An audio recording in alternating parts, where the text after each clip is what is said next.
Back in my student days, he was the soccer team's star player and quite popular. What are you doing? Stop it. Stop. I protested as my husband forcibly shoved me into the car trunk. Despite my surprise and desperate resistance, he didn't relent. With a cold gaze, he closed the trunk. No. Let me out. My screams fell on deaf ears, and the car started moving. About an hour later, as the car came to a sudden stop, I heard a metallic crunching sound. Fear gripped me. What was that noise? Eventually, I realized it was the sound of the car being crushed. At that moment, I braced myself for the end. My childhood dream was to become a superhero. At 25, I became a lawyer and enjoyed fulfilling days. Noah, my high school classmate, and I got married when we were 29.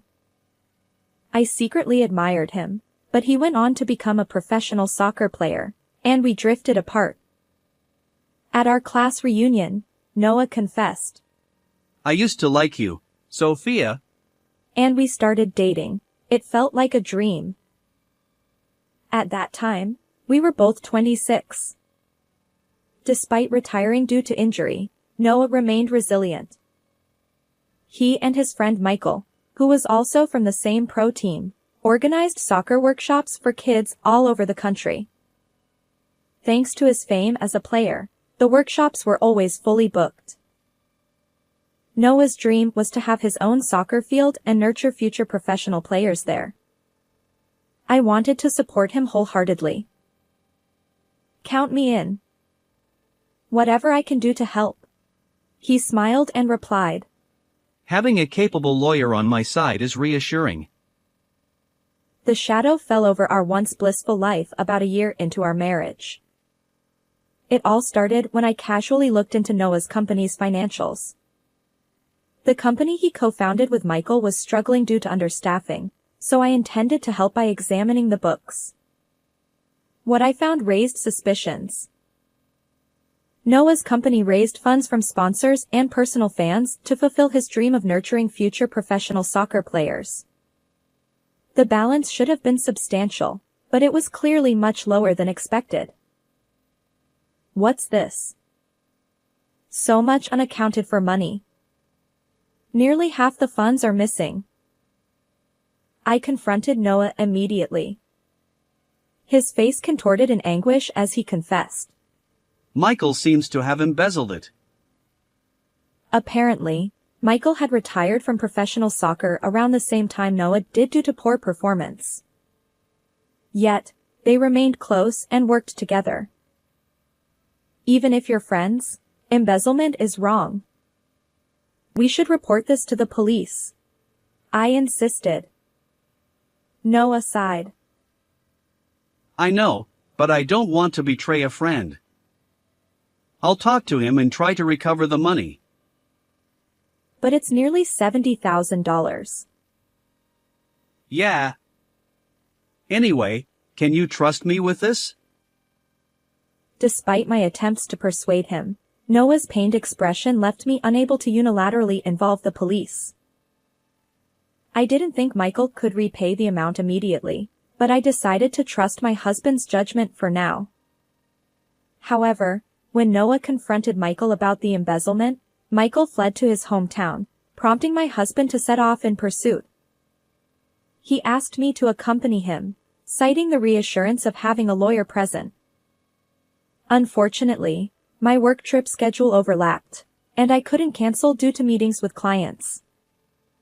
As a result, I arrived in Michael's hometown one day after my husband. Upon reaching the location specified in my husband's message, I found a desolate natural park. To my surprise, my husband wasn't there to greet me. Instead, it was Michael. What? Why are you here? Where's Noah? Despite my inquiry, he just grinned. Then, he circled behind me and suddenly tightened his grip around my throat. Ugh. At that moment of shock and pain, my mind went blank, but I quickly regained composure. You see, I've been practicing self-defense as a hobby, and it came in handy this time. After narrowly escaping Michael's grasp, I stomped on his instep with my heels several times. Then, I pushed him away as he stumbled, and I sprinted away with unwavering determination. Leaving the natural park behind, I reached a crowded city area, finally able to catch my breath. I considered going to the police immediately, but I decided to contact Noah first. Surprisingly, he was already back home. What happened? I went to the location you told me, and Michael tried to harm me. I exclaimed. Noah apologized profusely. I'm sorry for putting you in danger. I wanted to explain the situation to you and have you persuade him, but I never expected Michael to go that far. My judgment was off. Please forgive me. He then recounted the events leading up to this point. Michael denied embezzling the funds, which prompted Noah to return to the company and thoroughly investigate documents. Armed with decisive evidence, Noah planned to take it to the police. We should also file a report about the attempt on your life as well. I'm sorry, but could you return home? Wouldn't it be better to report it to the local police here? Just come back home for now. At my husband's pleading, I decided to return home for the time being. 3 hours later, just as I returned home, my husband greeted me at the front door. We need to go to the police right away. Get in the car. I placed my travel bags down and followed his instructions, heading toward our home's parking area. As I tried to get into the passenger seat, Noah, who had been inspecting the trunk, called out to me. Take a look at this. Curious, I stood beside him and peered into the trunk, wondering if it contained evidence of embezzlement. What? What are you doing? Stop. Stop. Without warning, my husband shoved me from behind, locking eyes with me coldly, and then closed the trunk. No. Please, let me out. No matter how loudly I screamed, my voice reached no one. The car started moving slowly, gradually picking up speed. About an hour later, I sensed that we had parked somewhere. Trembling with fear inside the cramped trunk, I suddenly heard a metallic crunching sound.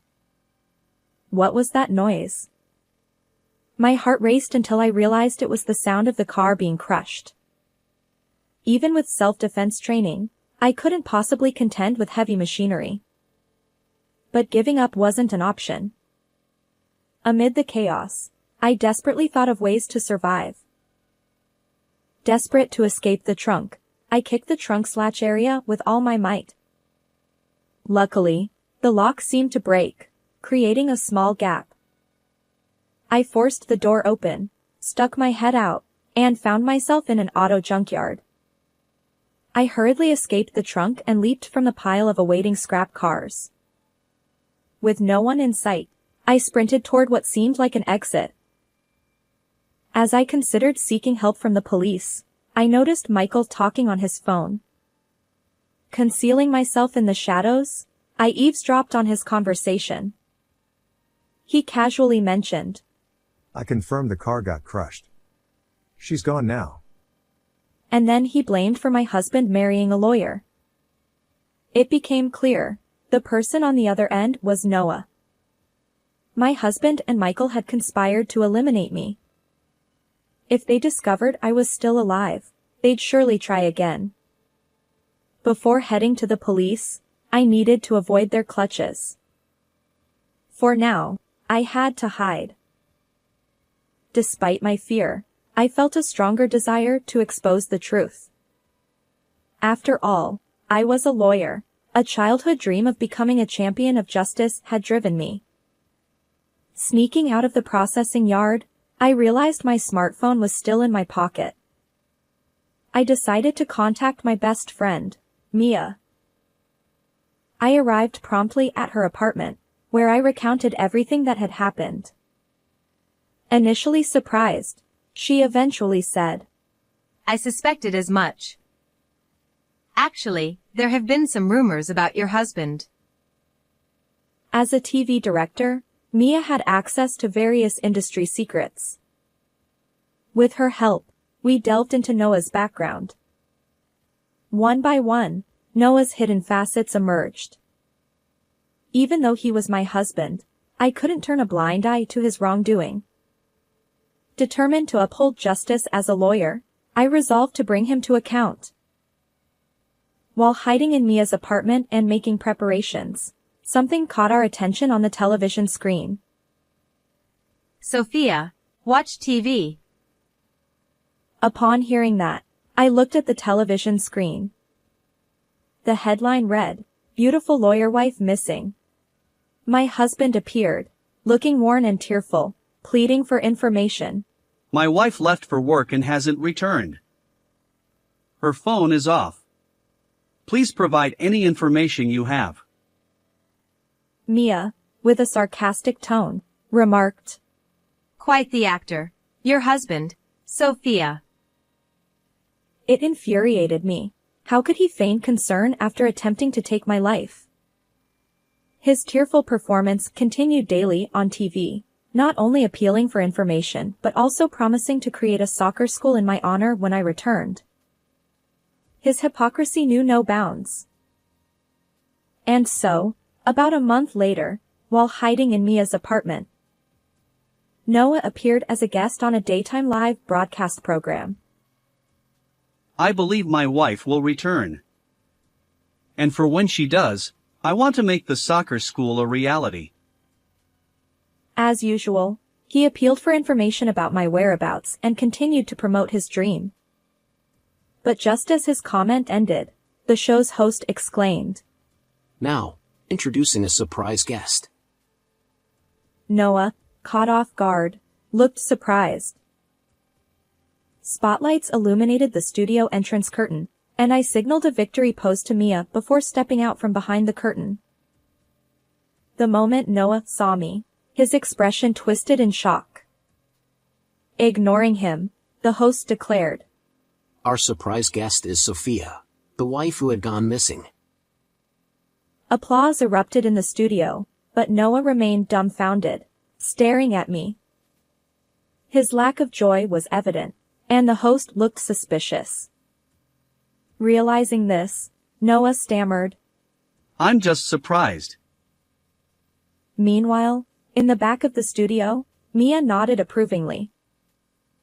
Indeed, Mia was the director in charge of this program. She had informed all the show's participants about Noah's hidden side beforehand.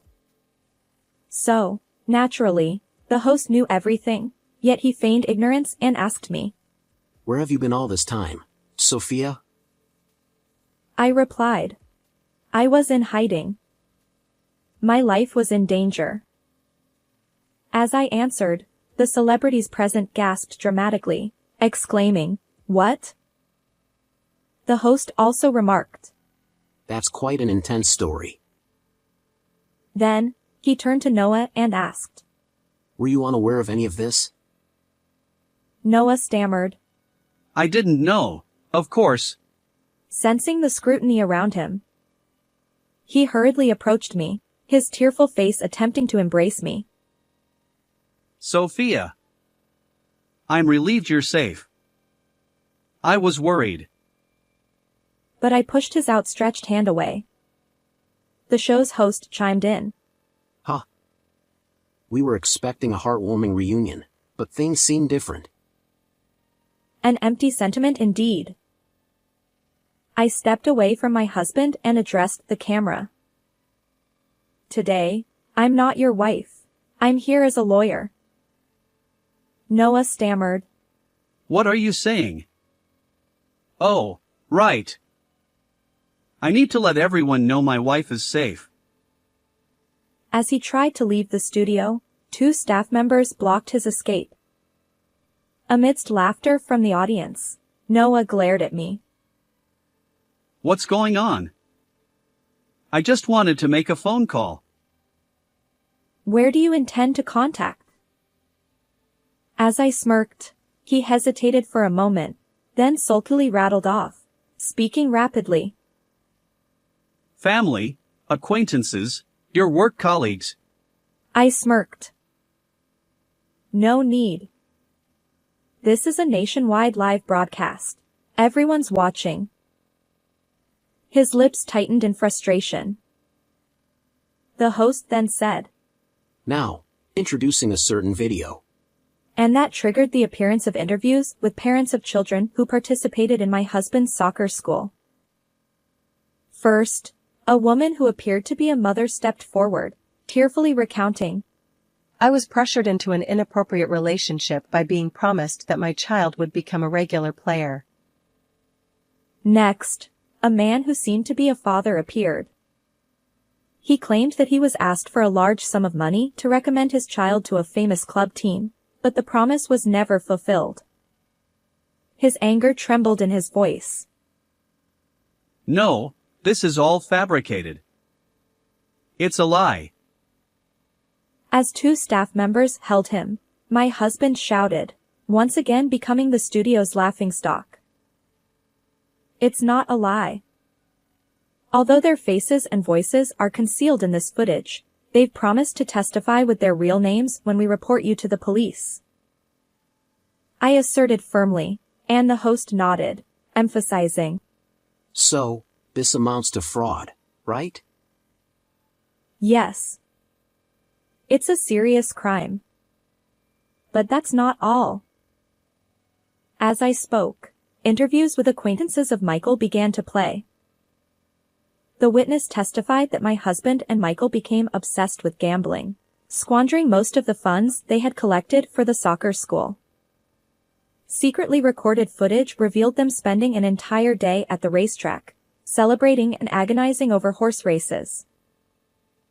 Occasionally betting on horse racing isn't a big deal.